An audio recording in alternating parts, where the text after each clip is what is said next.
The following program is presented by the HTM Podcast Network. And TheGorillaPosition.com, telling the stories of pro wrestling storytellers.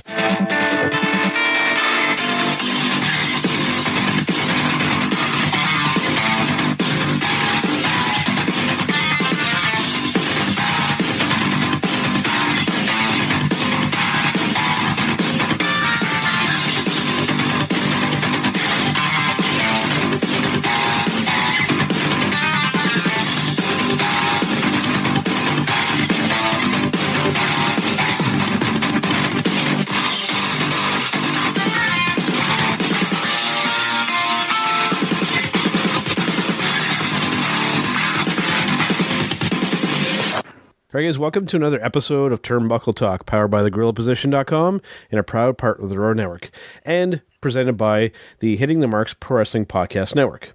We're also sponsored by Collar and ElbowBrand.com, where you can get 10% off when you use promo code JKPodcast at the checkout.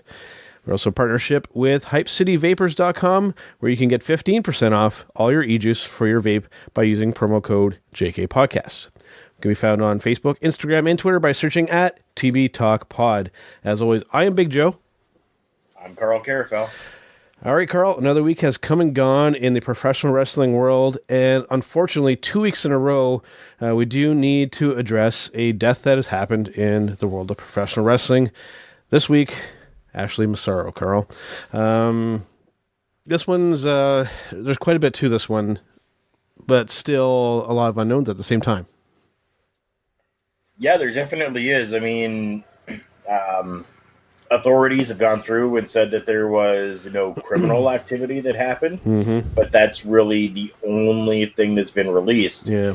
Now, taking a look at Twitter and Facebook and things like that, from people that were friends with her, kind of tells a little bit of a different story. Yeah. From the looks of things, I mean, just so that you know, people, she was only 39 years old. Same age as us, essentially. Right? She was our age. Yep. She has a daughter who's like 18 or 19, Yep. Maybe a little bit older, something like that right now. Ashley had her daughter when she was young, but still went out there and pursued a dream, became a professional wrestler. Was part of a diva search that happened. She won that. Got a $500,000 contract for a year with the company. Stayed around for a little bit longer with the company. It never really had any significant title reigns when it comes to programming. But apparently she was, like many other famous celebrity people, affected by depression and some mental illness that happened. Yeah. We don't know for sure if this was a situation where she deliberately lost her life or what happened with this, but we know that a bunch of her friends and colleagues within the business have posted mental illness is a bitch, pardon my language, but Yep. I mean, mental illness is this, mental illness is that, you know, here's a prevention phone number. If you ever need to talk, here you go. One of the biggest ones for me is my friends, Noel and Big Vito. Vito LaGrasso, right? Both of them took to social media, and both of them said, whether you're friend, family, or fan, if you are going through something and you feel you have nowhere to turn, message us. Yeah. Right? So that's the situation kind of right now that we're aware of revolving around the death of Ashley Massaro. Do yourself a favor, actually. Go and take a look on YouTube. Find some stuff from Ashley Massaro. She wasn't the most fluid in the ring, but she could work. Yeah. She definitely could. She held her own with top stars in the professional wrestling ring. Had an amazing look to her, had a great persona. She really carried herself with such high respect for herself, yet made herself look sexy at the same time, if that kind of makes sense, right? Yeah, I mean, devastating loss, to be honest, and especially with the female workers from her time. Yeah, they're really taking it hard. For myself, I mean, when she was really kind of, and she was very much featured, like she was very prominent, used a lot on television and whatnot. It was a time period where I wasn't really watching a whole lot of WWE specifically. She wasn't really one of my personal favorites. Subjective, in-ring work kind of is what it is. I know she's very popular with a lot of people. Like you said, you definitely had to look in an age where female wrestling was barely on life support at that point. And she definitely stood out the way that she looked, and definitely had a presence. And with this now, I mean, you mentioned social media, seeing so many different things. Where a person that age, and that, immediately the assumption is suicide that everybody makes. And then, we're seeing posts that, she was looking at, training to work again, so, there's even conspiracies that, she's part of the whole CTS, that she suffered from CTS, and that maybe, she was taken out before any kind of lawsuit or anything can happen with that, a conspiracy around that. I mean, there's so many different approaches that I've seen to this thing. And, quite frankly, people are making a lot of assumptions with not enough facts going on with this. And, that's just a product of the time that we're in now, where all the keyboard warriors think that they know everything that's going on, and they don't. It's very true. They don't. So until we know more concrete information, just leave the dead alone, please. Just let her rest in peace. Once we find out more, then we can make more of a statement or judgment if you really feel the need to. But until then, just respect. People, just respect. That's all I can say. Yeah, I agree.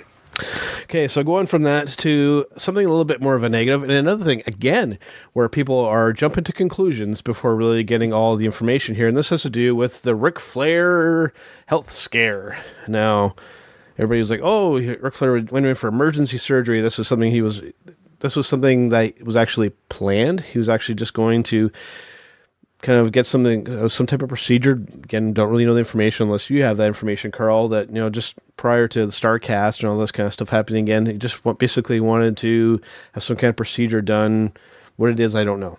But it wasn't like, it was like a late life-threatening thing and they had to rush him to the hospital. Not the case at all from what I have heard. I've heard the exact same thing as well. I mean, coming from Conrad Thompson, yep. who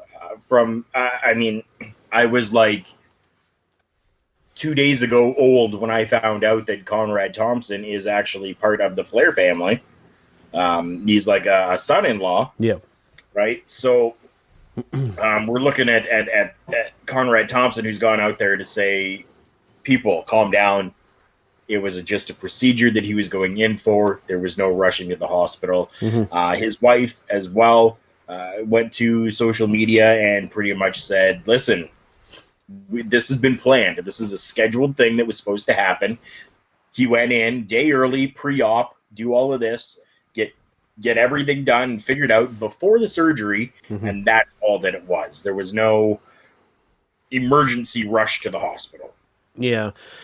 So again, like I said, just people jump into conclusions, and I get it. A lot of these quote unquote news sources and whatnot, they're looking for something to get people talking, to get those clicks and get people going to their sites and whatnot. I totally get it. But, it being people like you and I, doing a podcast, we're still we're still essentially the media. We're reporting about things. I think people are just, they're reaching for stuff. They see something very marginal kind of happening, and then they embellish it to get people interested to click on their stuff. And I get it. But at the same time, we need to, again, like I said, with the Ashley Massaro incident, and now with Ric Flair, like, we need to show a little bit more respect with these kind of things.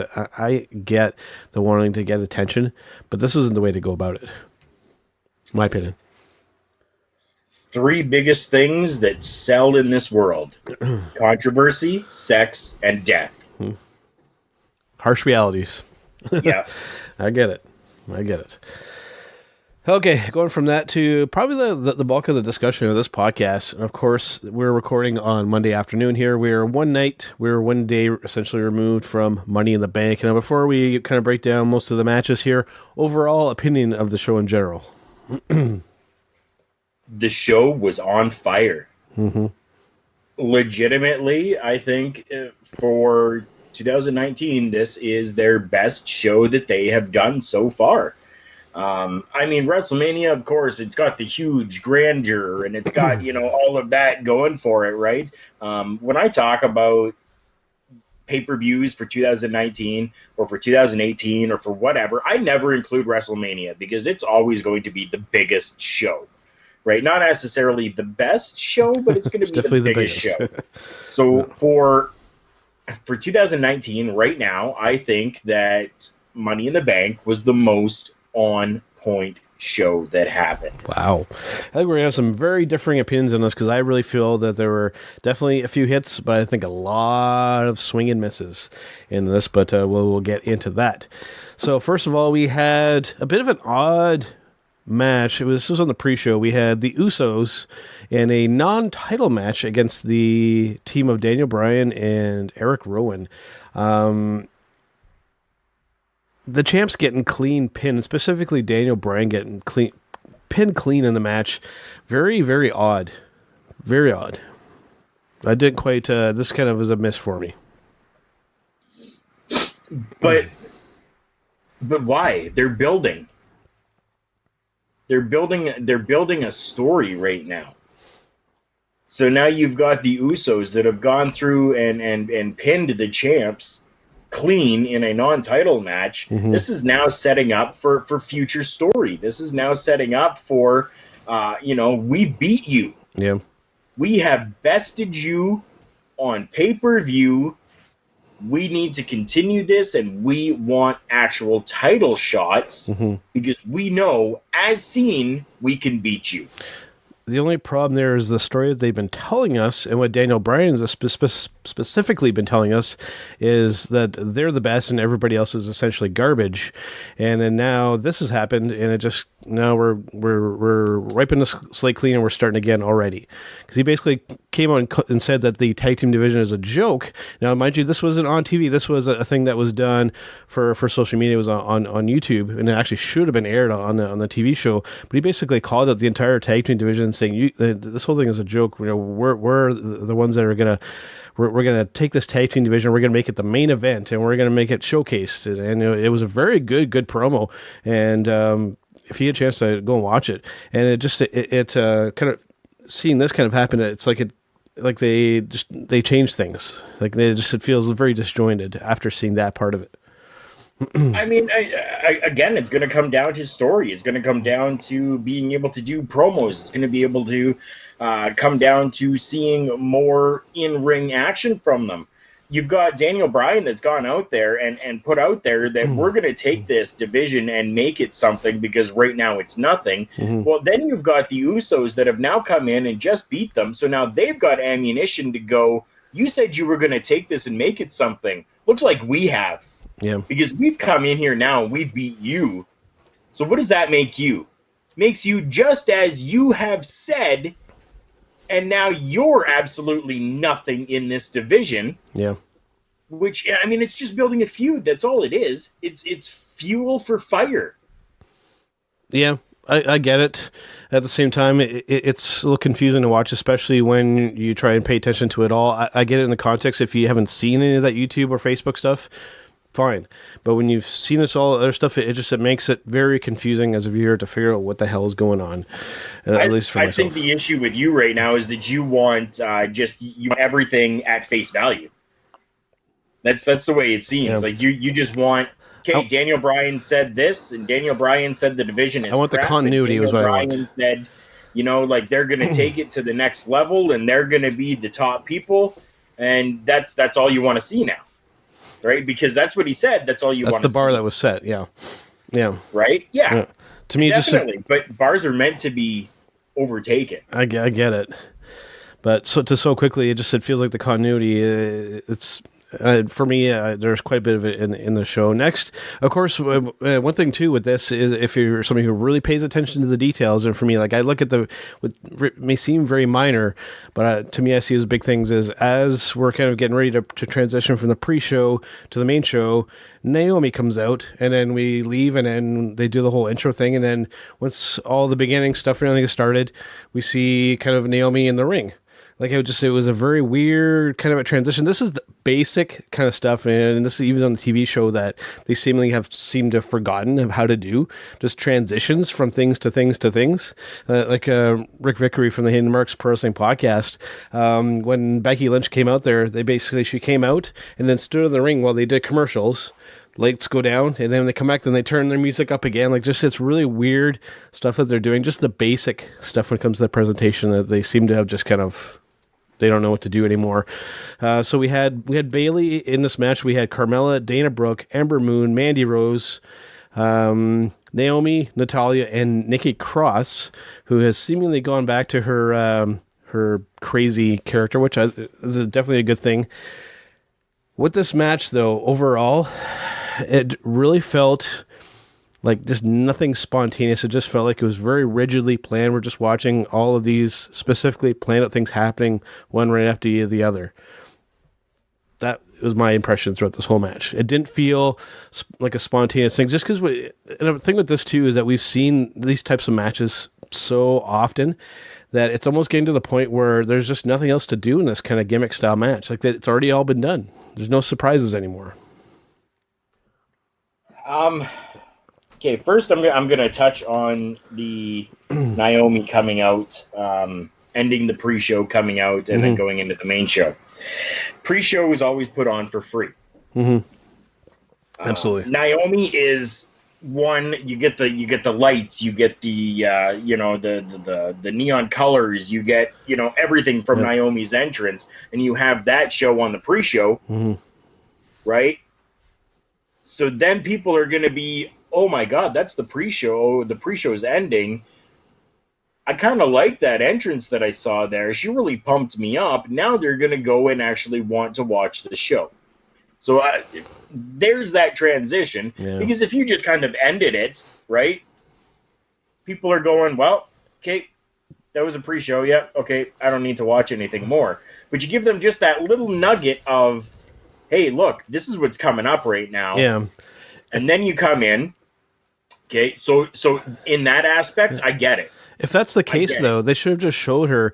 They should have done it like what they used to do back with Stone Cold in the day, where they just show him walking around in the hallways and the locker rooms and whatnot. Just show them, okay, this Stone Cold's coming out, and then we take a break and we come back, then his music hits and he comes out, right? That always felt like a great transition that they did. That they could have done something very similar to this, where they just show her, we're leading up to that. Oh, and it's her coming up. Everybody knows what her entrance is, so you build up the anticipation instead of just showing it right off the bat. But that's the thing on a pre-show. Not everybody knows what her entrance is.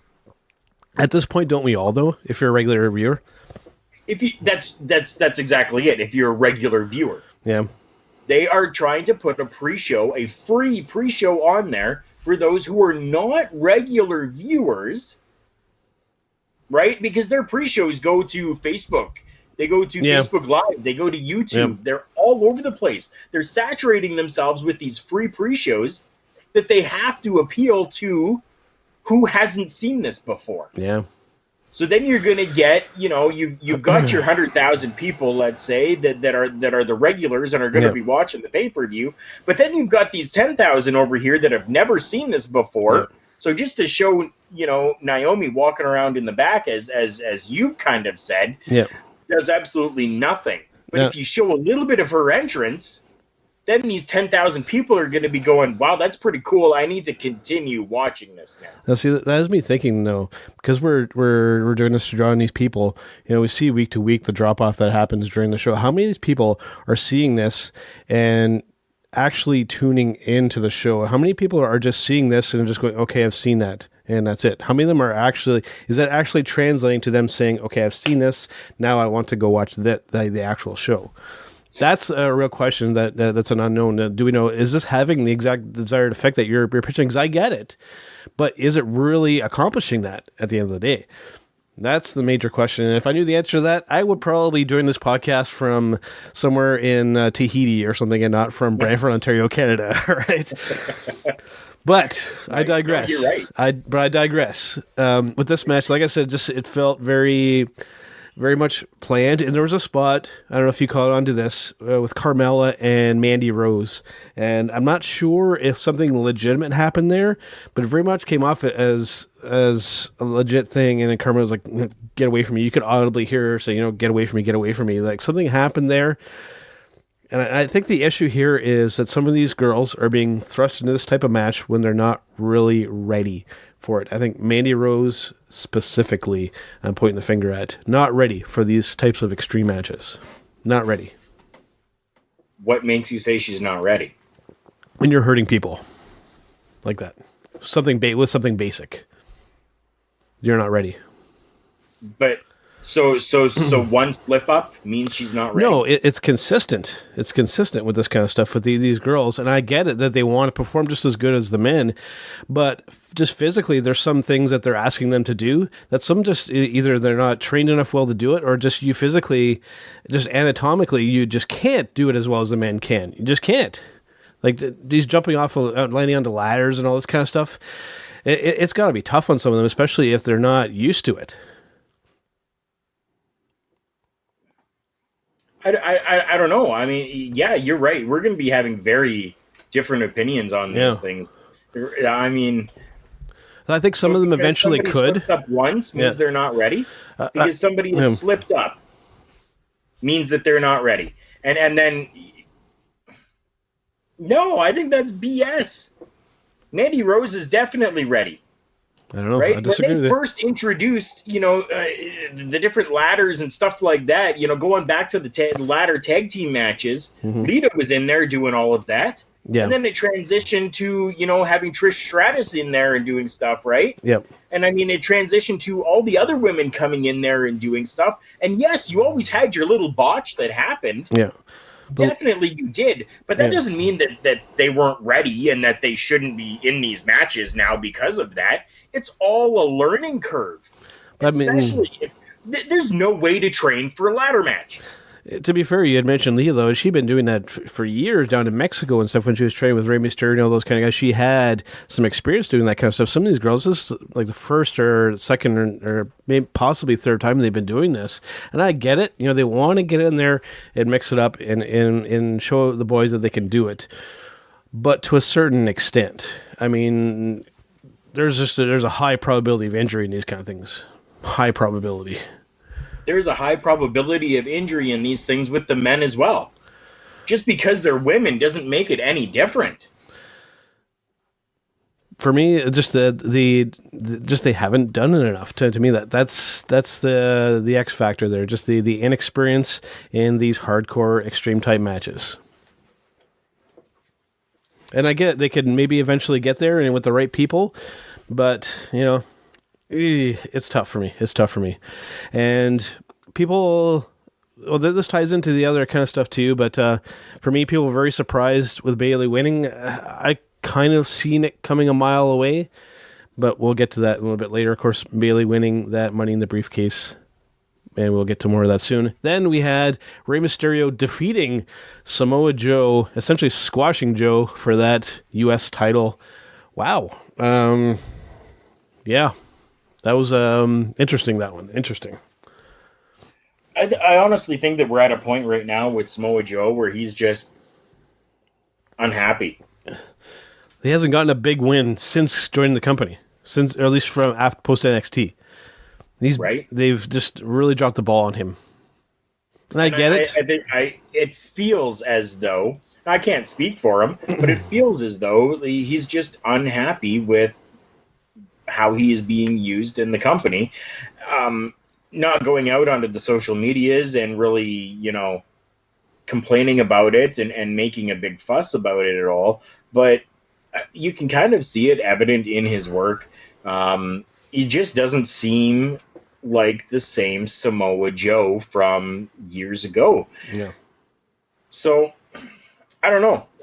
Having Rey Mysterio go out there and squash him, it makes me wonder, is this something that Samoa Joe had said, yeah, I don't care, go ahead, let that happen? No, it felt really throwaway for me. Joe, hey? It just felt throwaway, just in general for me. Like it's something that should be a great match. I mean, you have Samoa Joe, you have a legend in Rey Mysterio, and just so much more could be done with that. And it's something that they've dropped the ball on. I just think that they're just focused elsewhere. It should be a marquee matchup at this point. But not every match can be a marquee matchup. That is very true. That is a good point. Also, we had Shane McMahon defeating The Miz in a steel cage match. Good to a certain extent. I'm growing a little tired of seeing Shane in the ring again, to be perfectly honest with you. I get it. You know, he's the spot monkey that likes to ride that fine line of almost dying every time. This didn't do a lot for me. Honestly, me either. I think I'm... And a weird ending. A weird ending. I wonder if that was supposed to happen like that.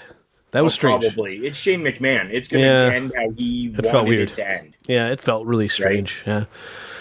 Now, I got a question for you. Say that... let's say that this was Stone Cold and not Shane McMahon. Yeah. Would you feel the same way? Given the age of Stone Cold now, I would say yes.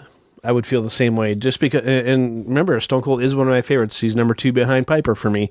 But up to a certain extent, well, this will actually lead into a later topic in our episode. Once you get to that legend kind of status, especially now with some other interests kind of behind the scenes here, some of these guys might be tempted to take that extra money there to do some of this kind of stuff. And I just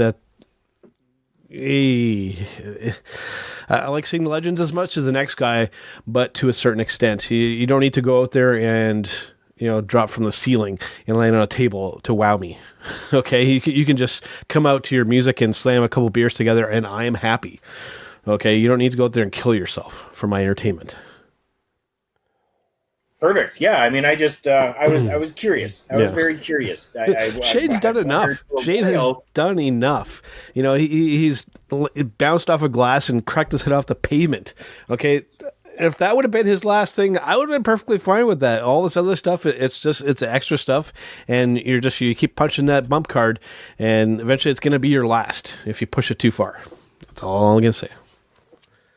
Perfect. All right. So going from that to I guess this would qualify as the piss break match for the event. We had the cruiserweight match with Tony Nese against Arya Daivari. Honestly, I didn't really watch much of this match. Again, this was the opportunity to go grab a bite to eat and use the facility.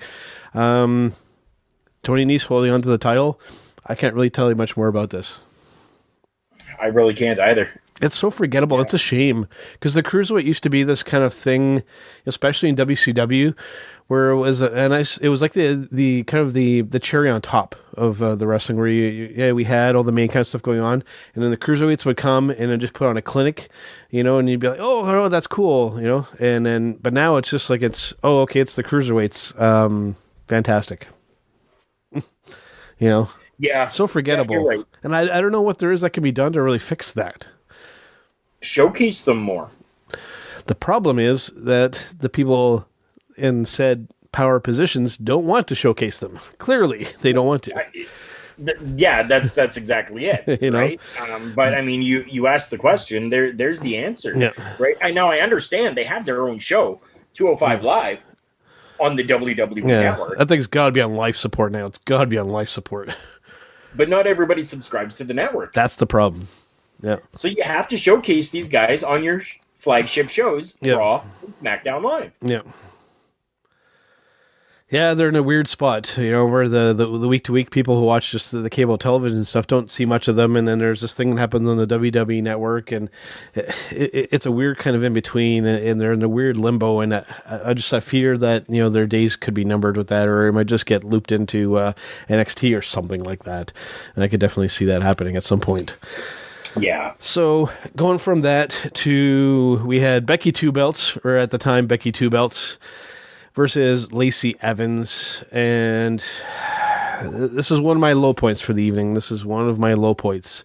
I think that during this whole time of Lacey coming over from NXT to this, it's like it was all worrying about this character and doing the shtick of the catwalk thing and forgetting to learn how to wrestle.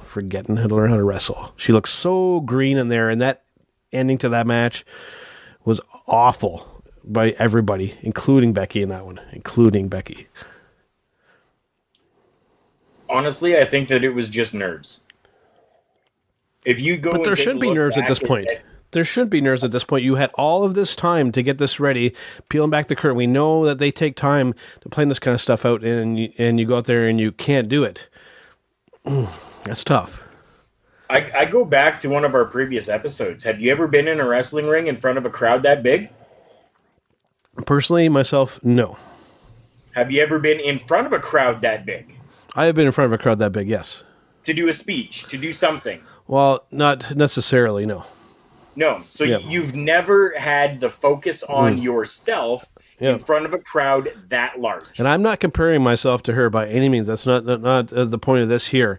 The point is... No, definitely not. Yeah. But the point that I'm getting to is she has never been in front of a crowd working that is that large. But she should have been by now, though. She should have been by now, instead of doing this catwalk thing every single week. She should have already been kind of learning the ropes, and they forgot to, or they just chose not to. But she knows the ropes. She worked in NXT. Yeah. She's worked independent. It didn't look like it. She knows how to work. It didn't look like it. She had nerves get the best of her. Yeah. I think you're shooting her down, which is totally unwarranted, because she got nervous, because she missed a couple of things, whatever, because things might have looked a little sloppy in your eyes. She goes out there and busts her ass all the time, and she works from the independents all the way through. She gets nervous, and now everybody's crapping on her. Come on, you go out there and do it, and see if you can do better than she did. I'm not necessarily blaming herself. I'm blaming the people booking the matches and the people behind the scenes, and not getting her to work more week to week instead of just doing this walk thing. I don't necessarily blame her. She did what she could. But I think that she should have had more in-ring time from when she came over from NXT to now, and she would have maybe been less nervous having done that. I don't know the situations behind her just doing this catwalk thing. I don't know if she was nursing an injury. Yeah. I don't know what was going on, right? So, I mean, I really can't speak to any of that, but I don't know necessarily that they really needed to keep putting her into the ring and putting her into the ring and putting her into the ring since coming from NXT. I love what they've done with her so far. Yeah. I love the whole idea of just having her come out and do this catwalk thing. I think she went out there and did a phenomenal job at Money in the Bank.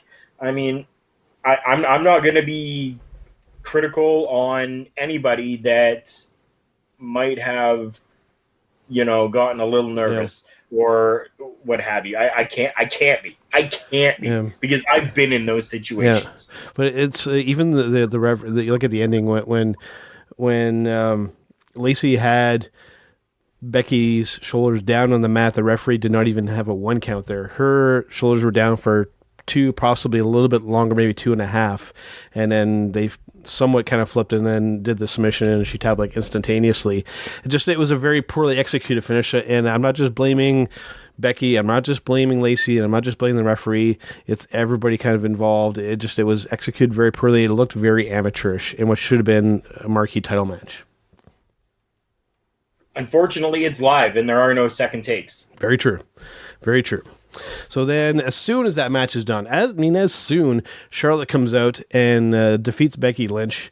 And then after that, in what I'm very surprised that people found this so surprising, because I saw this coming a mile away, way before it happened. Bayley does the expected thing that we're all expecting and cashes in Money in the Bank and pins Charlotte Flair. I'm amazed, truly amazed, Carl, that people are shocked by this and didn't expect it to happen. Can't believe it. I don't understand. I didn't expect it. As soon as they kept going in the ring after the match was done, I knew it. Bayley's coming out to cash in. You could see it coming a mile away. There wasn't going to be anything there. They would have already have played the music and have faded away if they weren't going to do anything. They telegraph it too much, and it's been done to death already. That's why to me, the surprise factor just wasn't there. I was like, okay, I saw it, it's great. And I think they put it on the right person, but I just felt that it felt so played, like it's just been done. I don't know. Honestly, I didn't expect Bayley. Yeah. I expected somebody else. You just showcased Bayley. You just had her win the Money in the Bank ladder match. She has that briefcase now. She could run with that for a little bit and build, on the Bayley brand. So while Becky Lynch is in the ring getting beaten down by Charlotte and Lacey Evans, because Charlotte was essentially won with an assist from Lacey Evans, who came down to the ring and, right hooked Becky Lynch in the face. Yep. So now the two of them are beating down Becky Lynch. I 100% could have seen anybody else come out, and I would have been happy with it. Anybody else come out and make the save, I would have been happy with it, because that would be building upon more story going further. How cool would it have been? And you know what I was expecting? What? Nia Snacks. I was expecting Sasha Banks. No. We know that she's we know that she's angry. We know that she's upset. How awesome would it have been if WWE had said, this is where we're showcasing you. We're going to start a showcase with you now. You're going to go out there, and you are now going to take on these people, right? Charlotte just got the belt back. You're going to go out there and help Becky Lynch, which is now going to start a story between you and Charlotte. Mm-hmm. And this is what we're going to do for you. So, yeah, Sasha Banks could have come back. Yep. Natalya could have come out. You could have had... we saw earlier Nikki Cross was kind of in this new subdued type of Nikki Cross, gets to Money in the Bank, and she's gone back to a little bit of her crazy self. We see Nikki Cross come out again in a little bit of a crazy but more subdued, right? It could have been absolutely anybody. So, I mean... For me, the only thing that would have been surprising if it wasn't Bayley. Then I would have been surprised if it was anybody but her. Why? Why? Because the win on the night and the cash in the same night has been done so many times. I just knew that they were going to do it. As soon as all the shenanigans were happening after the match, I was like, Bayley's coming out. I know it. And sure enough, it happened before my eyes. I guess I'm conditioned to the way that they do things now, and I can see, maybe it's just the little things that I spot and that I pick up on, and I see history repeating itself. But I saw it coming, man. I saw it coming. All right. I don't know what more I can say about it. And like I said, I don't disagree with the choice of person. Bayley's the right one to do it with. But just the way that they did it was just so expected. So expected. I would have rather it, for me, especially when you have a full-on babyface like Bayley like that, the money in that spot is to have her chase that title over a period of time instead of just boom. That's something that a heel does, is cash in pretty much instantaneously like that. Now, could they turn Bayley heel? That's a different possibility too, and we'll have to see coming up this week on the programming. So going from that to Roman Reigns versus Elias. Not much to say about this. It was literally a 10-second go out and destroy Elias while he's doing his shtick yet again. Yeah, I'm honestly getting very tired of that. 10 seconds. Like it's something that, I mean, it's not even something you could say that you really filled much time with. It's something you could have done on the pre-show, honestly, or maybe even on the weekly show. But to do it on a show, I guess, yeah, I don't know. It felt. I mean, they filled about 10 minutes. Yeah, with Elias doing 10 minutes worth of a match. He went electric. It was in the back. Yeah. In the back, you saw Elias hit Roman Reigns with a guitar. Yeah. And then you see Elias come down to the ring, takes an electric guitar, gets into the ring, does his little thing, and then you see Roman Reigns come out. As Elias is making his way to the back, Roman Reigns comes out, hits him with a Superman punch, throws him into the ring. 10-second little thing where he gives him a spear and then pins him. Yeah. Honestly, I love the whole Elias character and what they're doing with it. Just doesn't translate well in the ring. For the love of Jeebus, give him some ring time. Yeah. I don't know. Maybe they don't think that he can hack it. Then why would they even put him into this type of a? Who knows? I think it's something because I think that Roman I think they're still protecting him a little bit. They don't want to throw him right into the fire just yet, and I get that. You want to protect one of your top guys because he's probably still not 100%, to be perfectly honest with you, and I get it. I think that's the reasoning for it. Yeah, that could very well be. So going from that to the match with Seth Rollins versus AJ Styles for the WWE Championship of the entire universe. This was a great match, Carl. This was a great match until Seth kicked out of the Styles Clash. I was really, really good on this match until that happened.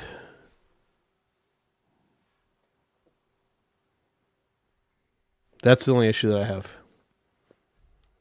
Because why do you always have to find a negative in something? The list of people. This was a perfect match from beginning to end. The problem is the list of people who have kicked out of the Styles Clash in a clean position like that, you can count on one hand. And to me, it feels like it really should be one of those moves in wrestling where it is a match-ending thing when it happens. And it wasn't. So we've already broken that. Just as you alluded to, there's a handful number of people that have kicked out of it. Yeah. So your Universal Champion on your quote-unquote flagship show of the company, what better way to put over that person than to have them become number 5, let's say, that has kicked out of the Styles Clash. Yeah. It's perfect storytelling in my books. Yeah, like I said, it was a great match. I feel like it's hard to kind of explain it. It's great, but just it felt like that spot that should have ended the match, or at least have ended it with AJ turning heel. I think that would have been a great opportunity to do it. I know they did the show. They did the similar to the Code of Honor and Ring of Honor, shaking the hands. I get that. I do like that, but I think that was the time to make AJ a heel. That was the time to. They may do it. They may do it this week. They're too similar of a character, and you have two babyfaces so similar to each other. I think you need to have one of them be a foil. I don't think you do. No. I really don't think you do. Why does either one of them have to go heel? You have enough heels on the program. Yeah. You have enough. So why do we have to take, just because two guys went out there and had an amazing matchup and they're both baby faces, why do we have to make one of them a heel now? We don't have to. You have enough. Sure. Both of them, keep them the way that they are. They had a phenomenal matchup. Pardon the pun, but they had a phenomenal matchup. Phenomenal. They both put on an amazing show. There was absolutely nothing that I found flawed with this match at all. It was great. I get it. And like I said, I knew that going into this, we were going to have some differing opinions on it, and that's perfectly fine. We're never going to agree on everything 100% of the time. So going from that to Kofi Kingston, the WWE champion, versus Kevin Owens. This was a good match. It felt like, I want so much more for Kevin Owens with this whole thing. Great match. I feel like he's been so damaged. So damaged. I don't know necessarily that he's been damaged. I mean, he's had his own issues himself. He's had his own health issues and medical issues and stuff like that. Yeah, I get it. So, I mean, again, you got to kind of figure, most of us that are hardcore fans have seen Samoa Joe over the years, whether it's in, TNA, whether it's in Ring of Honor, no matter what company he's been with, where he has not had the amount of workload that they have within the WWE. So he's able to go out there when he was working for Ring of Honor and put on top 10 stellar matches because that's all he had to do once a week. Right? Now he's going out there, and because you've seen him put on amazing clinics in different companies, now people are expecting him to be able to do that in every single match that he has, whether it's on television or in pay-per-view setting, every single time that we see him. But the fact of the matter is, he's now out there working 4 days out of the week, sometimes 5 or 6 days out of the week, as opposed to just the 1 day. So, no, unless you are inhuman, there is no way that you can give the same that you had in the independents on a full-time basis within the WWE. Yeah. But when they did the whole thing with him doing the Big O thing with the New Day stuff, and even Kevin himself has been very critical. He felt like that turn from him being with them to being the heel, even he has said that he felt that was just way, way too soon. For me, I would definitely agree. But, just more so than that, it feels like, his first run, he was winning titles and whatnot. It feels like he's just been downplayed since this. And I just don't want him to turn into a laughingstock. That's my biggest fear. It's Samoa Joe. Yeah. I don't think that, or it's Kevin Owens, sorry. I don't think that he is going to let himself become that. I hope not. He has enough pride and enough talent that if need be, all he has to do is say, I'm sitting out. Yeah. You don't have to release me from my contract, but I quit. That's it. I'm not doing anything more for you. Yeah. Right? You can just let my contract run and lapse. I don't care. Right? Like, I don't think that Kevin Owens would keep himself in a volatile situation. Before we get to the main event here, I have to just back up to the AJ Styles and Seth Rollins things. It was something very seemingly probably minor to most people, but for me, it was something that it felt like a really big foul up, because I'm somebody who, when we do this podcast, I go through and I edit the audio, and I really try and fine tune things to make things sound really good, and not have things kind of in weird order or whatnot. At the end of that match, they actually played AJ's music. Seth had just won the match, and then they played AJ's music, and then they were like, they cut it, and then they played Seth's music. It really felt, why are we having production issues like this at this point with this company? We shouldn't be. That wasn't a production issue. It sounded like it was. Seth Rollins won the match. Seth Rollins' music was playing. AJ Styles was leaving. No. AJ Styles came back into the ring, shook his hand as a sign of honor, solidarity, whatever it is. And then because AJ was now leaving, they played his music quickly for him. That's all it was. It was a matter of AJ Styles was the bigger person and went in there, congratulated the champion. So we gave him we played his music for a couple seconds with whatever there. By the time AJ Styles got halfway up the ring, because the camera was still on him, then they switched it over to Seth Rollins' music and went back into the ring with Seth Rollins. That wasn't a mess up. That was totally planned. That's exactly how that was supposed to go. Like I said, this might just be my perspective, because I'm somebody who's really picky about audio and whatnot like that. When I hear something like that, it just immediately was like, issue, right? But, you may be correct, but I have a feeling it was a bit of an oops there. It could be a combination of the two. I'm telling you, there was no oops there. Yeah. Go back and watch other matches where stuff like that's happened. It is a constant that they do that. Yeah. Where the loser will go back into the ring, shake the person's hand. Their music plays for a little bit, and then it goes back to the winner's music. Yeah, you may be right. It's happened many times before, and it's going to continue to happen. Okay, so going from that to, like I said, to our main event here.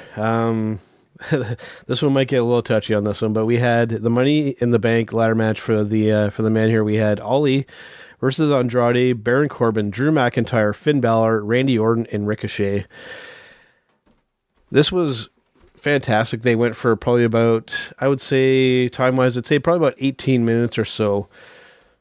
Lots of great spots, lots of crazy kind of stuff here. I'll let you kind of give your opinions about the match, for at least for that first bulk of that, what you thought of that part. All of it was fantastic. Mm-hmm.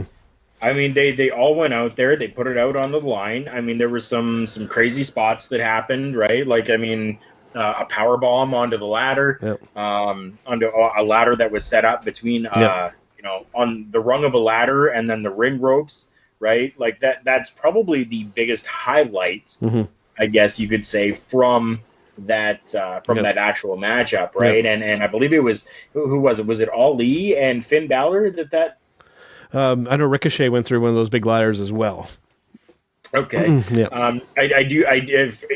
I remember Finn Balor bouncing off of that ladder, right? Like that for me, that's what sticks out in my mind. Yep. But I mean, other than that, like the entire thing was great, and I mean, we're gonna get to the ending, which I loved as well. But I mean, we're gonna come to the ending very soon. But what are your thoughts now on the matchup before this ending happened? Again, I'm right there with you. I thought that the first 18 minutes of this match were fantastic. You know, they hit every necessary spot for a ladder match. Lots of great stuff. Lots of wow. Lots of holy S moments. And then what happens? We have Brock Lesnar. First of all, the ring is clear. Brock Lesnar comes out, sets up a ladder, climbs up and grabs the briefcase without doing anything else. This had me seeing red, Carl. I mean, I'm as much of a Brock Lesnar fan as the next guy, but all these guys gave their heart and soul in this match for 7/8 of this match to have a guy come in and not even do an offensive or defensive maneuver and climb up the ladder to the briefcase. To me, I might be overstating this, but this is just a giant middle finger to all of those guys that busted their ass in that match. I think your seeing red has temporarily blinded you because Ali was on that ladder. Well, Ali was right at the very tippy top of that ladder. He had the briefcase in his hand, holding it from the bottom, reaching up towards the top to unclasp it, and then Brock Lesnar's music hits. Brock Lesnar bolts down to the ring. Ali standing up there in shock. Lesnar comes in, pushes the ladder over, which then there's his offensive move, takes out Ali, sets up the ladder, climbs it, takes the briefcase. I am very happy with the way that this ended. You went out there and you had Brock Lesnar doesn't need to go out there and put on a huge spectacle to get over with the crowd. He's already over with the crowd. Yeah. You had all these other guys who you can take and showcase in different aspects, go out there. They did an amazing job with that ladder match. Each one of them got to showcase something great from themselves. Now, had Brock Lesnar come in and gone on the offensive with all of this, it would have made all of them look like they are absolute trash. Yeah. But no. Smartly, they let all of them go out there and do exactly what they do and put on an amazing show, and then have Brock Lesnar come out there, do absolutely nothing to overshadow what they've done, but take the briefcase. Yeah, see, to me, it has the reverse effect. Like, especially if I was, specifically Andrade and Ricochet. I mean, I get it. I mean, you knew you were going to lose, despite of everything you've had to do. But I would be just, I know beyond character-wise and whatnot, I would be so pissed to know that I did all of that, only for this guy to do the least amount of all of them to win that. There's got to be some bitter feelings there. Got to be. You would think somebody's going to be bitter in this. Somebody. Okay, I'm going to put this out there. If you are going to be bitter over being able to be showcased in an amazing It's not a matter of Money that. in the Bank ladder match. Let me finish. make the amount of money that you have because of this ladder match, and you're going to be bitter because you didn't win the match?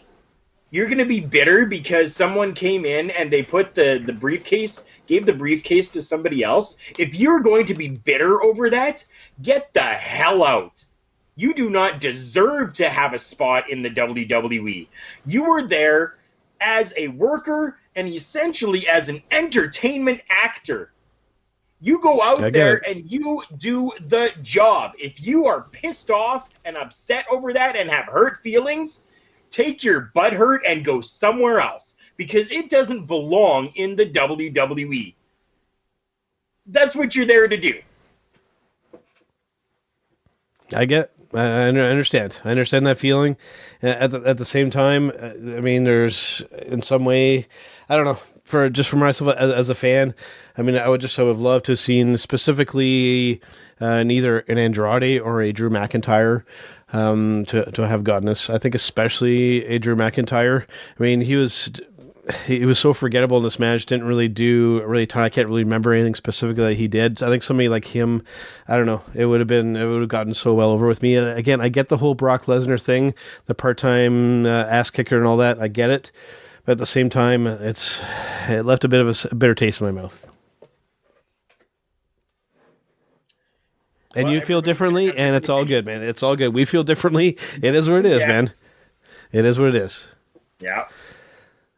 So this actually turned into one of the longer discussions that we had about a pay-per-view in a while. You know, we're already at like almost an hour on this recording, and mainly just talking about this. So this is a good thing. You know, for those of you listening who think this is just me and Carl arguing, this is a good thing. This is going back to when it was the Monday Night Raws. We used to debate about this kind of stuff, because up until this point, it's very, very much like, this happened, and we all kind of agreed with each other. So the fact that there is a bit of a push and a pull here, in my opinion, is a good thing. Oh, it definitely is. And for us going this long, talking about a pay-per-view, I go back to my sentiments at the beginning. Yeah. This pay-per-view was one of the best ones of 2019. It was on fire. I disagree. Anyways, going from that to something pretty cool, I think that we can all kind of agree on multi fronts here. AEW, we know now they are going to be on TNT. This is a big thing, and one of the cool things that I kind of saw, I don't know if you picked up on this or saw this, but they did a thing. It was straight out of Monday Nitro with the AEW with that flaming kind of logo that looked like Monday Nitro.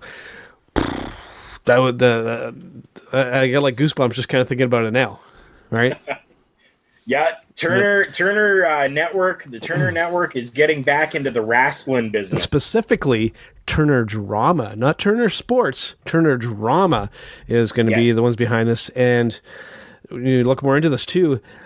What's going to be interesting is, and I will thank Jargo from hitting the marks on this to spotted this and talk about it. They're going to be covering the production costs for this. That is big. That's a big deal. And especially if it's going to be going from more like a story TV show kind of perspective here. I'm even more interested now than I was before. There's still a lot of unknowns here, but we're learning a little bit more. And like Cody said, that they're going to leak things out kind of slowly and not just spill the beans all right off the bat. And I do appreciate that. And this has me legitimately excited now, because we didn't really know all that much, but we got a little bit more information to kind of whet our appetite here. The only thing that worries me with this is it going to turn into something like a Lucha Underground? I get it. And don't get me wrong, I love Lucha Underground. I think that what they have done with Lucha Underground was phenomenal. It was great. It was amazing to see kind of a soap opera-esque show come out as based around professional wrestling. I fear that we're going to have the same type of thing with AEW if they're running production. And then are we going to run into a situation like we have with Lucha Underground, where they essentially, not that Turner Network would be, out of money. Yeah. But are they going to say, we're giving you too much money for this production? Then they're going to have to step it back. Because that's essentially what happened with Lucha Underground. For those of you kind of wondering, they essentially kind of went beyond their means. It's like somebody, just spending money that they don't have, essentially, is it kind of what happened with Lucha Underground. I'd be I'm a little less concerned for AEW just because it's the Khan family, and I would say they have bottomless pockets. But at the same time, too, this is a big deal with the production costs being covered, regardless of whether it's more of a humble kind of an ROH type of feeling, which it may be something similar, or whether it'll be like a heavily produced kind of in the can, fine-tuned kind of a thing, which I'm hoping that it'll be, and not just a live presentation. I'm hoping that it is a tape show and that they really control the content and really fine-tune putting something out amazing. I think that's the approach to go to, and I think that we're likely going to probably see a Wednesday time slot as opposed to a Tuesday, which puts it up head to head with NXT. By the way, it's going to put them pretty much head to head with NXT, which is interesting because it's essentially the same demographic watching both shows. So it'll be interesting to see how popular NXT remains once this happens.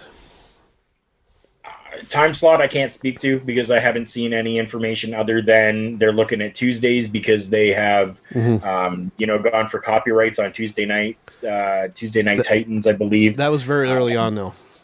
Yep. When it comes to making it more of a taped show, honestly, I hope that they don't. Because what do they keep saying? They keep saying that they are a professional wrestling company. True. They're not an entertainment company. Yep. They are a professional wrestling company. Yep. Now, if you start to tape shows and you start to do a second take or a third take or a fourth take, you are now becoming an entertainment company and not a professional wrestling company. Yep. That's all I'm saying on that. Very true. And I think I'm excited to see either kind of approach there. So something else going with AEW here, and specifically with Double or Nothing. Now, I'm seeing some very varying kind of opinions on this, which actually has me scratching my head a little bit. So we had a matchup between Adam Page and Pac going into this thing, and it looks as though there's some type of disagreement, I guess, or basically they weren't on the same page creatively or something like that. Pac and the people with AEW, he's essentially out for Double or Nothing from what I'm seeing. But people are saying, no, this is a work to build up a storyline for this whole thing. I'm not buying that. I think that he's actually out. I think that this guy is probably. I think he's. It's a little risky to say, but I think that he thinks that he's more special than he really is. And for those of you who don't know, Pac, formerly known as... That's Neville. What? That's Neville. Yeah. Formerly known as Neville in the WWE. Yeah. So, I it's still way too early. I have no clue. I have no clue what to think on this right now. We know the situations of Neville and the WWE, where essentially he said, I'm not being used properly and I want out. So they just kind of let him go. It would make sense for storyline. It definitely would. Yep. Right? Because the fans of AEW are... It's kind of rude to say, but the fans of AEW are essentially... bitter WWE fans. So they're going to know and understand. You're not wrong. You're not wrong. Yeah. So they're going to know what happened with Neville in the WWE. So why not make a storyline out of it? Yeah. It's very much... this is probably as risky as I'll ever go in this podcast, but there's a meme out there where it's Leonardo DiCaprio, and he's kind of standing here and he's got a smug face on it. It's like when somebody calls you a bitch and they ain't wrong. It's kind of like that kind of a situation, And even when you look at AEW's website and you go through their roster and you go down to Pac, right below that, they almost kind of like a nickname for each guy. And you see Pac, and it says bastard right under it. So there's a possibility, and it's still listed as a match on AEW's website. Believe it or not, if you go there, it's still listed there. So regardless of whether it's a work or whether it's not, it's sparking some discussion, which is still creating more interest in this, which is still a good thing. Yes. So going from good things to potentially a couple bad things here, although I think the second one has changed recently. We No, there's a couple people that have asked for their releases from Impact Pro Wrestling. We have Scarlett Bordeaux and Killer Cross have apparently both asked for their release from Impact. Scarlett Bordeaux especially, that's a big blow to Impact. That's your big eye candy. That's your big female draw for that show. And I think that if you're Vince, I think you're drooling over the fact that she's out of that company now. Well, I mean, for those of you who don't know, behind the scenes, Killer Cross and Scarlett Bordeaux, they're in a relationship. Yep. Right? They're in a romantic relationship, the two of them. They're boyfriend, girlfriend, whatever you want to call them. Yep. So I wonder, and I know that there has been rumblings for a while that Killer Cross has been wanting to get out of his contract and get out of Impact Wrestling. Yeah. Is this just a matter of Scarlett saying, I want to stay with my boyfriend or I want to stay with my significant other? It's possible. And that's why she's asking for her release as well? It's definitely possible. Makes me wonder. Because we saw a similar situation with Andrade and Charlotte Flair, right? Basically, they kind of got separated there, and they were like, "Oh no," and they actually allowed that to happen. It kind of threw a wrench into that whole superstar shakeup thing, but that's besides the fact. And also, there was a third name tied to this, although I'm pretty positive when I'm seeing that the situation has changed, because Jordan Grace was also a free agent. Like, I don't think she asked for her release. Her contract essentially expired, but before recording, I actually saw that it looks like she has renewed a contract with Impact Wrestling for the time being. She looks like she's still there. So thankfully, because she's one of their main talents there. And again, we mentioned it before, if you have not seen a Jordan Grace match, do yourself a favor and go and watch. She is somebody special in the women's wrestling division, not just in Impact or anywhere, just in general, the women's wrestling. She's one of the real standouts right now. And she doesn't look like your typical female wrestler. That's what's kind of intriguing there, is that I won't say average looking is the right way to describe it. She has a different look, but she has everything that you want in a really good female professional wrestler. And just do yourself a favor and go watch, and you'll see what I'm talking about. It's one of those things that explains itself. Yeah. So going from that to something that I guess you could argue it's kind of old news probably for most of you out there, but this was something very recent for me. For a while now, this documentary has been out, and specifically this is the HBO documentary on Andre the Giant. Of course, probably one of the first real legends in the professional wrestling business. Finally got to sit down and watch this, and I gotta say, just in general and just overall, wow. I mean, just so well done on every front.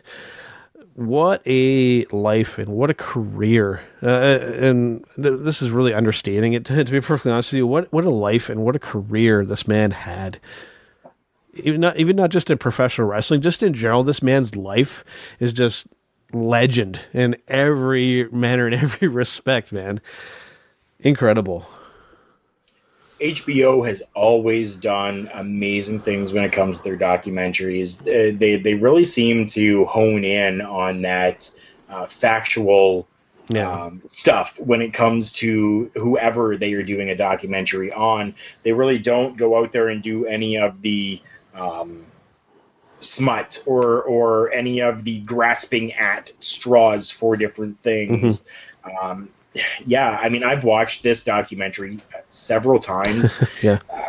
For me, it was emotional to watch it, and I know, like, you and I kind of discussed this as well, and it's for me, anyways, it was emotional to watch. My father was able to actually meet Andre the Giant in Winnipeg, Manitoba, Canada, at one point. I wish I would have gotten the chance to meet him. Like he just was the most gentle giant, I guess, is how you could describe Andre. And they really brought that out and brought that through in this documentary. But they also let you know that, if you pissed him off, he had his other side too. Yeah. If there was anybody that personified the expression larger than life, it's Andre the Giant. He probably, if you were to look up that expression in the dictionary, his face should be listed right there. I mean, the man, just every aspect of his life is just full of legend, whether it comes to, his experiences in the ring, whether it comes to, the issues they had with his drinking and all that kind of stuff. So I just, the man's, it's almost borderline on, it's going to turn into like a myth almost essentially at some point. It's going to be something that I think that as fans of wrestling, I think it's something that's always going to be talked about. I mean, the guy was the first person in the WWE Hall of Fame. I mean, and for me though, the real interesting, I thought, not to downplay anything else in this documentary, because it was all fantastic. For me, the part that really drew me in, was the match with the talking about, yes, this is something to do with Hulk Hogan, with the match at WrestleMania 3 and some of the behind the scenes kind of stuff there. There's some, I thought I knew a fair amount of what happened there, but to learn some of the real kind of inside stuff there, I found that so interesting. And yes, it was coming out of Hulk Hogan's mouth of all people, because I am not a Hulk Hogan fan. I may have been very vocal about that, but even listen to Terry Bollea, I'll call him in this situation, because this was not Hulk Hogan talking. This was Terry Bollea talking to us here. And to hear how essentially Andre kind of dictated what happened in this legendary match, I found that fascinating. That pretty much until the moment they went out there, Hogan did not know what was going to happen. And I don't think even Vince knew. They were just, it was like, Andre's calling the shots on this one, essentially. Yeah, that's exactly what it was. Hogan goes into very great detail about that match and really gives you an inside perspective of not only the fear, but the love that everybody had for him. I mean, you loved the man so much that you allowed him to take control, right?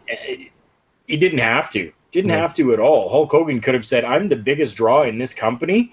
It doesn't matter what you say. We're doing things my way, right? But then you run the risk of Andre, shooting on him. Very weird.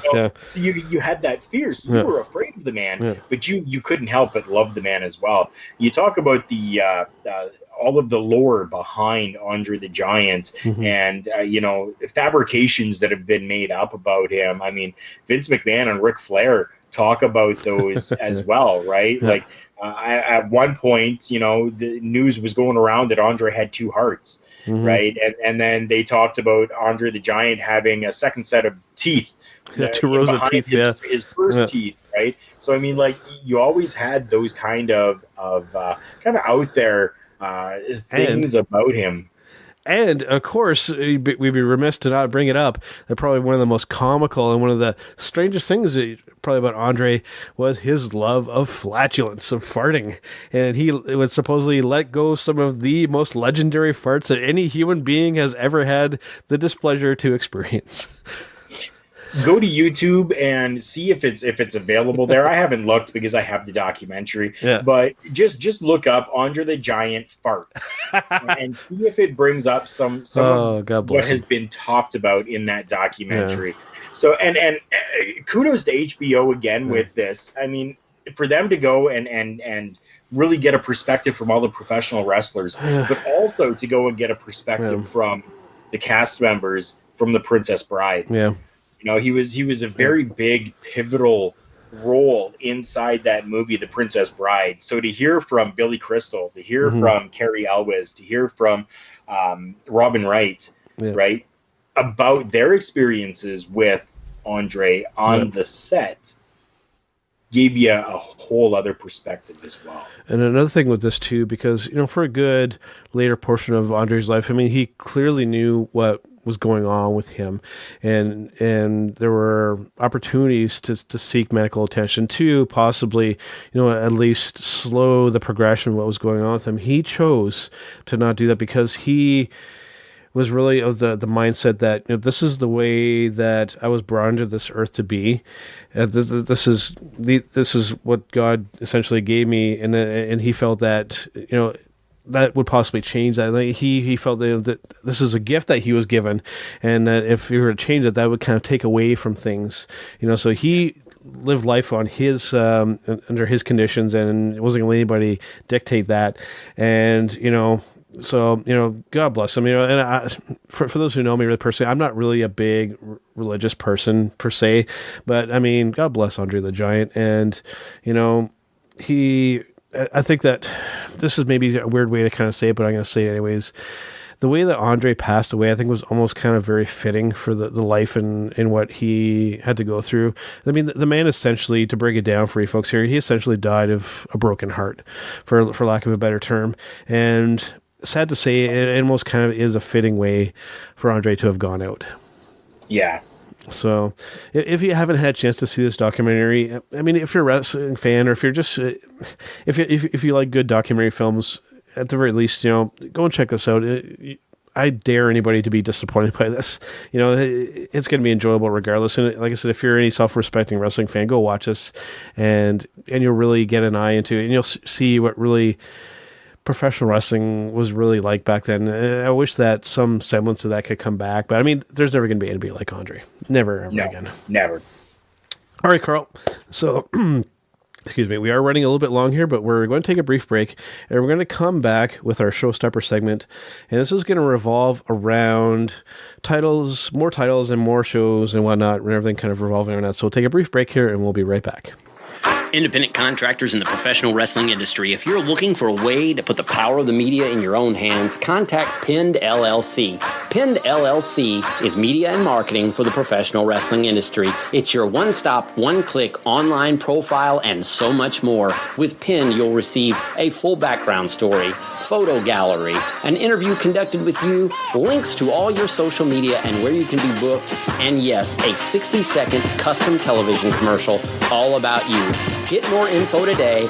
Email pin.biz@gmail.com. That's pin.biz@gmail.com, or click the icon at thegorillaposition.com to get more info about Pinned. Remember, get connected, get booked, get pinned.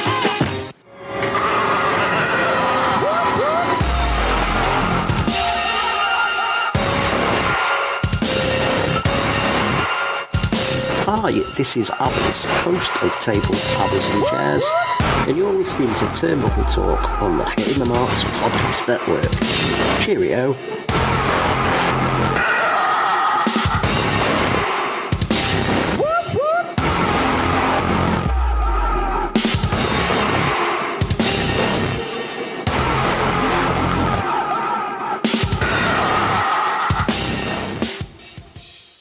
All right, guys, Big Joe and Carl Carafella back here on Turnbuckle Talk.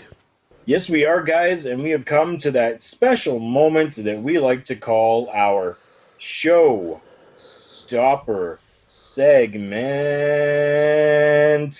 Yeah.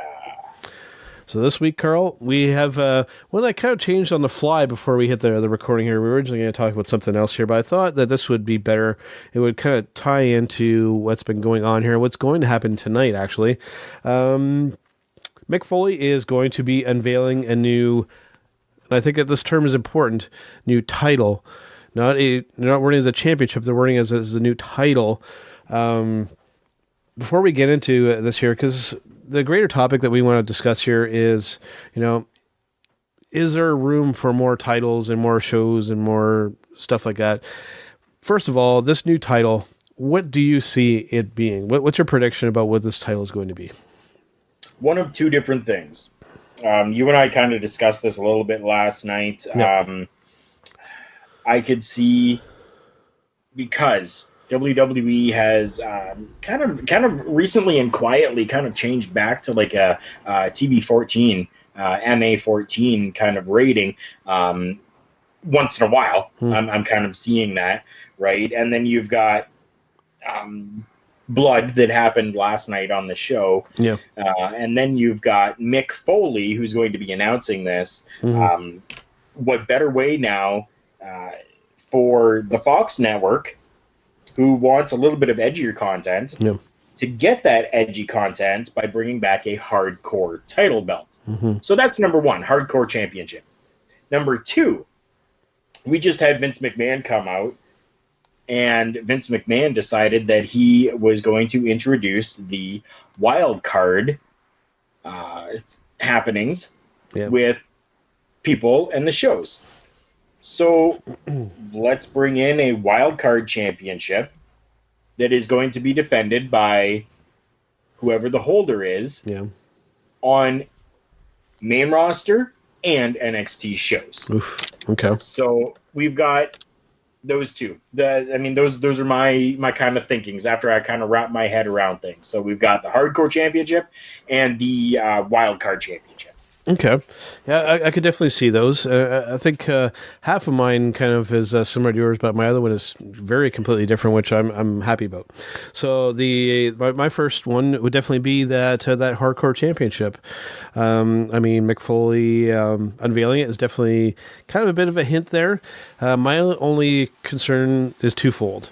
If a Hardcore title is going to be coming back, it needs to replace a title. It needs to not be an additional one. My immediate feeling would be replace the U.S. title maybe with it, but that's kind of a strange possibility there. And as well, that I just don't know if there's going to be enough extreme content to justify a title for that type of thing, unless they decide to go down that path again. My other thing is that this is tying into the Saudi thing, and that Mick Foley is going to be unveiling a Legends Championship. I think that is the more likely thing. And along with that, I have some very, very, very large concerns about this said thing. And this ties into the beginning of our show last week with Silver King dying in the ring. He was a bit of an older kind of guy. We're going to be having Legends. We have Mick Foley here. You know that possibly with enough money, they might be able to draw him in. If we have too many of these aging legends competing in the ring, Carl, there's a potential for some disaster here. And I don't mean just bad booking or poorly executed matches. I am saying that somebody's going to die in this ring if they're not careful. If they bring in too many of these legends and push them too hard, we're going to have some issues. I can definitely see that. And I don't want to see that. I don't want to see Mick Foley or one of our childhood heroes. I don't want to see one of them go out this way. I don't. For the sake of a little bit of extra money in your pocket, it's not worth it. Very, very true. Very true.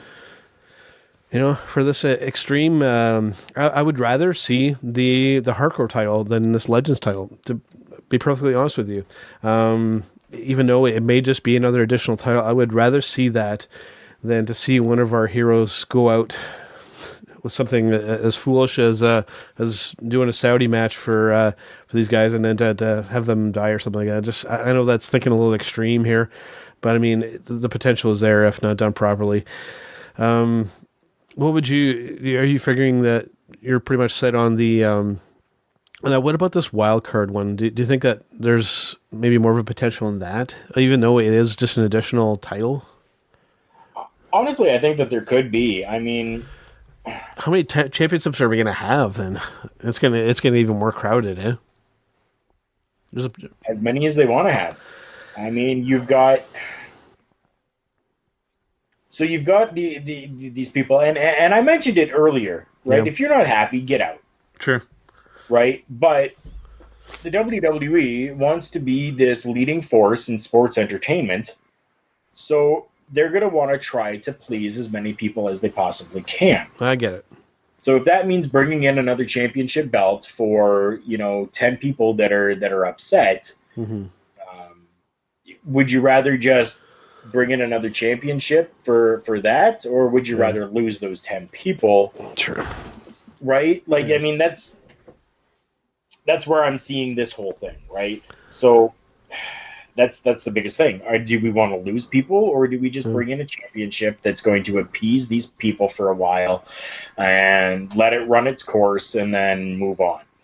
What are the possibilities that, I won't say that they'll call it this, but I think, what about the chance of them unifying the WWE title and the Universal title? What are the chances of that? I could see it. Yeah. Definitely I could see it. I mean, it's something that's been talked about for a while, right? Yeah.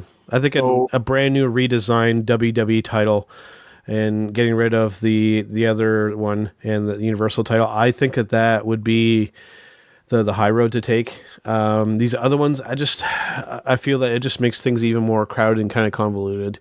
And that Legends title, which I think is a good strong possibility too, I have too many fears around that with these aging talents roughing it up in there.